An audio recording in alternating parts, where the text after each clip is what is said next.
Habla Dorijanet Ruiz. En el presente espacio abordaremos un tema muy importante denominado la psicología de la adicción y de la dependencia. Y para dar inicio definiremos adicción y dependencia.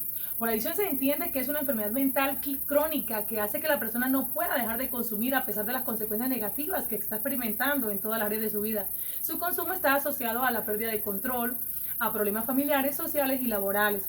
Y por dependencia se entiende que aparece cuando el consumo reiterado de esta sustancia psicoactiva crea un patrón habitual, por lo que depende se refiere entonces a la necesidad de seguir consumiéndola para evitar los efectos negativos de la abstinencia. Por otro lado, la dependencia física surge un poco después de suspender la droga. Ante la ausencia de esta en el cuerpo, el consumidor podría experimentar dolor físico y un intenso deseo por consumirla.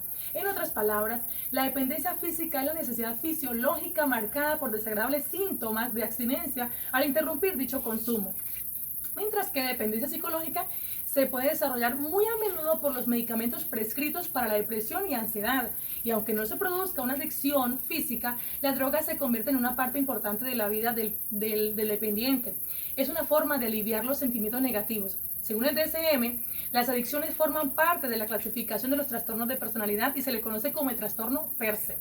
La Asociación Americana de Psiquiatría, según el DSM, incluye criterios para el diagnóstico de la adicción y otros desórdenes relacionados con el uso de sustancias, entre ellos el abuso, la intoxicación y el síndrome de abstinencia, así como los trastornos incluidos por el uso de sustancias psicoactivas.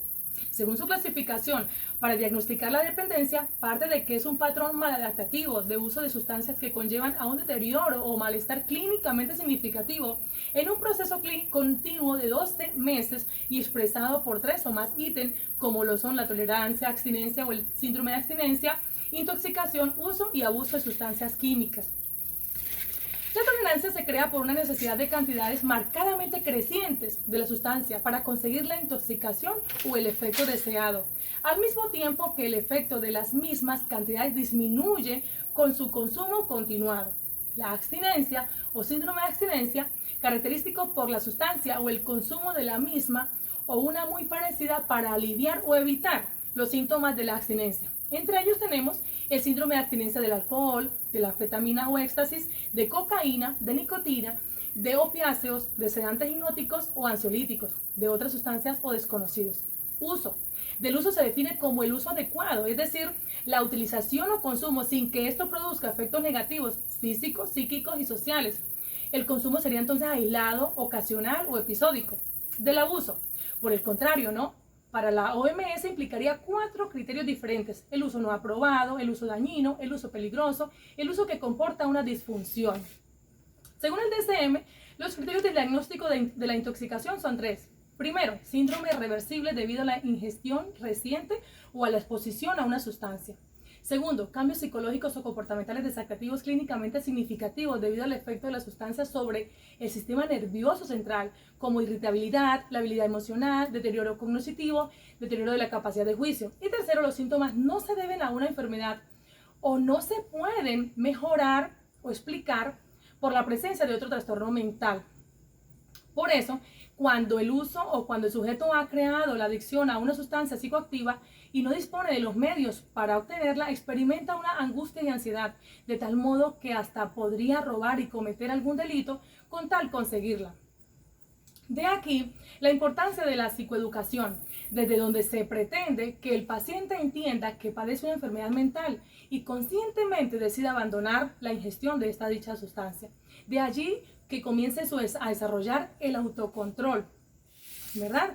Entonces, cuando el psicólogo, por su parte, emitirá un diagnóstico para intervenirlo, tratarlo y probablemente curarlo. Por esto se procura implementar un modelo de conciencia de la enfermedad, porque lo más difícil no es la enfermedad de la adicción, sino la falta de conciencia, tanto por parte del paciente como de sus familiares y entorno. La recuperación de la enfermedad va más allá de suspender el consumo de la sustancia, debido a que una vez se da inicio al proceso de desintoxicación de la sustancia de la que era dependiente, es cuando realmente comienza el tratamiento para su enfermedad, aquella que le impedía controlar sus emociones, sentimientos, que afectaba su relación con él mismo y con los demás, que le producía falta de autoestima y falta de autocontrol para prever las consecuencias de su comportamiento.